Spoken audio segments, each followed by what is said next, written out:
اعوذ باللہ من الشیطان الرجیم، بسم اللہ الرحمن الرحیم۔ شروع اس پاک پروردگار کے نام سے جو بڑا مہربان اور نہایت رحم کرنے والا ہے۔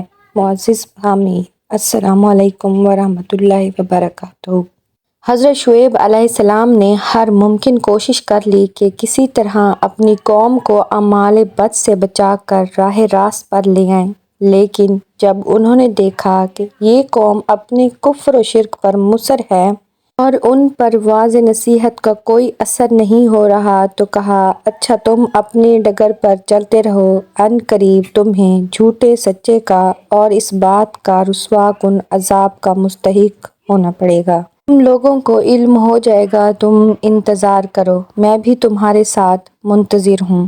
علامہ ابن کثیر فرماتے ہیں کہ اللہ تعالیٰ نے قوم شعیب پر 3 طرح کے عذاب کا ذکر فرمایا ہے: زمینی بھونچال، چنگھاڑ اور آگ کا بادل۔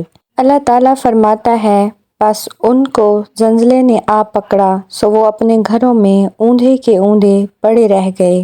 سورہ ہود میں ارشاد باری تعالیٰ ہے، اور ظالموں کو سخت چنگھاڑ کے عذاب نے آ دبوچا جس سے وہ اپنے گھروں میں اوندھے پڑے رہ گئے، گویا ان میں کبھی بسے ہی نہ ہوں۔